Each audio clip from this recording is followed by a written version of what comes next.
Redução de IBS e CBS na reforma tributária. É possível? Mas a reforma não tem benefícios? Como que isso vai funcionar? Acompanhe com a gente nesse vídeo. Eu sou a contadora Thaís Almeida, especialista em contabilidade e tributação de criptoativos. Vamos juntos!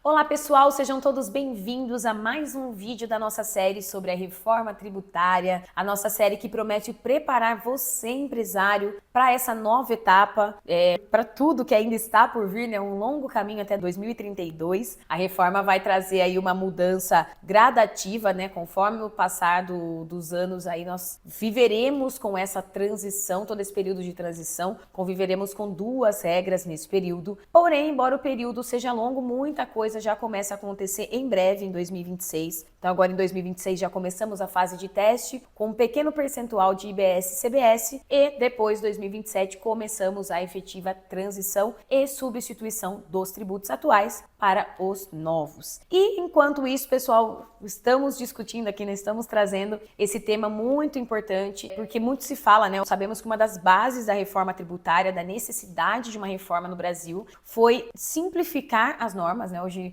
é muito comum ouvir o pessoal falando que é o manicômio tributário no Brasil, porque é uma quantidade muito expressiva de normas, de regulamentos, de leis, quantos são emitidos por dia, por minuto. Muito se fala sobre essa complexidade, sobre a insegurança jurídica que tudo isso leva, que isso tudo traz, né, aqui pro ambiente de investimentos no Brasil, de fazer negócios no Brasil, de ter empresa no Brasil. Ou quando até mencionei bastante, né, no nosso primeiro vídeo, quando nós explicamos de fato a necessidade de tudo isso, nós falamos, né, que uma das pontos da reforma é a simplificação de tudo isso e, de certa forma, no ponto inicial, apesar dela não ter começado já tão simplificada, o objetivo é que simplifique. Então, quando olhamos IBS, que vai unir ICMS e ISS em uma única regra para todo o Brasil, nós estamos falando em estados onde hoje cada um tem a sua norma, em municípios onde cada um hoje tem a sua norma, e são mais de 5 mil municípios no Brasil. Então, é uma quantidade imensa de normas, assim, uma coisa assim absurda, né? E que muitas vezes deixa sujeito a erro, porque é humanamente impossível acompanhar todas essas normas. Então, nesse ponto de vista, sim, teremos uma simplificação com a reforma, uma redução no número de normas. Porém, né, o que vai mostrar pra gente se isso vai acontecer ao longo do tempo, de fato, é a emissão, né, dessas leis complementares, né, a liberação dessas leis complementares, dessas normas de fato. Na data de gravação desse vídeo, nós ainda não temos a alíquota definida para IBS e CBS, nós estamos em fase de regulamentação de todos esses pontos, né? Então, como nós sabemos, a lei cria e depois vem as leis complementares regulamentando pontos específicos, e aí que nós vamos entender como tudo isso vai acontecer de fato e se de fato vamos ter a simplificação desejada lá no início, ok? Enquanto isso, gente, vamos trazer aqui esse tema, né? Falar sobre uma redução já prevista em lei, uma das poucas exceções que nós temos na reforma tributária, que a ideia era justamente isso também, né? Acaba com benefício ali, benefício fiscal ali, benefício fiscal aqui. Mas nós temos um benefício, de certa forma, né? Uma redução de 30% na alíquota de IBS e CBS prevista para profissionais liberais. Aqueles profissionais, né? Como que a lei traz aqui? Eu até trouxe aqui pra gente ler direto da lei. Ela fala como atividades intelectuais de natureza científica, literária, artística, submetida à fiscalização por um conselho profissional. Então aqui no nosso caso, né, eu sou contadora, administradora, tenho SRA, não tenho mais, mas que não exerço, né, mas tenho o meu registro no Conselho de Contabilidade. A minha empresa de contabilidade também tem o registro, ambas habilitadas para atuar, ambas pagando anualmente a anuidade, o direito ali de exercer para o Conselho.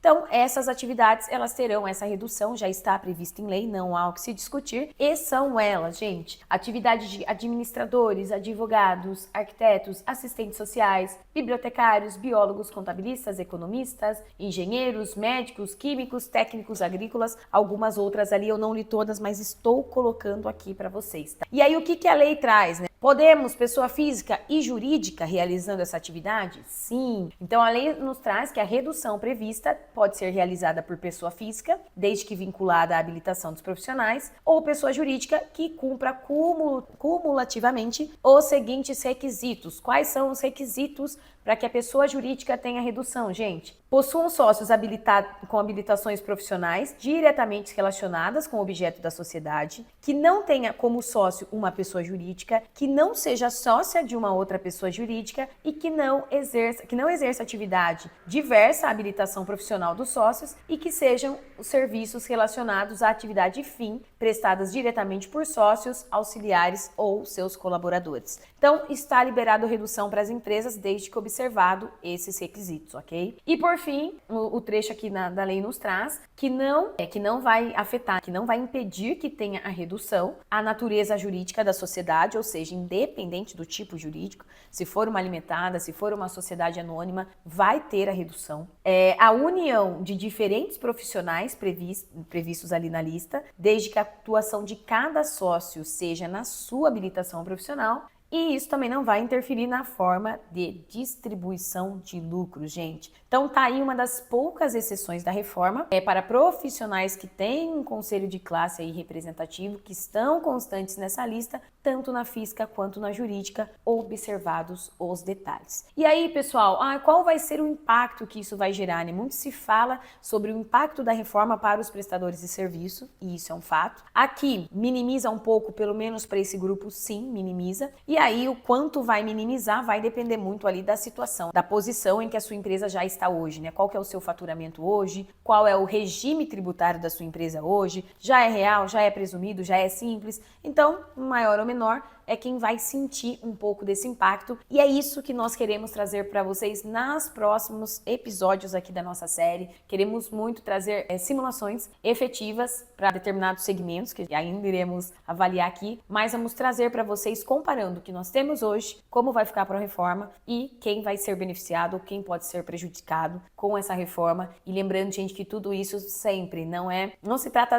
é uma crítica, não é, né? A reforma tributária, todo vídeo eu estou falando para vocês, é uma realidade, né? Não tem a reforma, não vai acontecer, a reforma não vai entrar, ela já entrou, já alterou a Constituição, já foi criada a lei e agora nós estamos somente em fase de regulamentação dos detalhes, de como tudo vai funcionar de fato. Então, entender esse cenário, entender o impacto em números é o que vai fazer com que você pense nos próximos passos do seu negócio. Pensando que a reforma ela entra em fase de testes em 2026 e em 2027 já começamos uma substituição total, nós estamos falando de algo que já está aí para acontecer, né? Que já está batendo na porta e que pode impactar planos, estratégias que você está fazendo no seu negócio hoje ou até mesmo estratégias para você que está iniciando o seu negócio hoje, né? Como que isso vai impactar, né? Faça um plano, né? Quando a gente faz um plano de negócio, quando a gente começa um negócio, é pensando no longo prazo. Então, esse longo prazo não pode ser um ano, esse longo prazo, ele precisa considerar as mudanças da reforma tributária.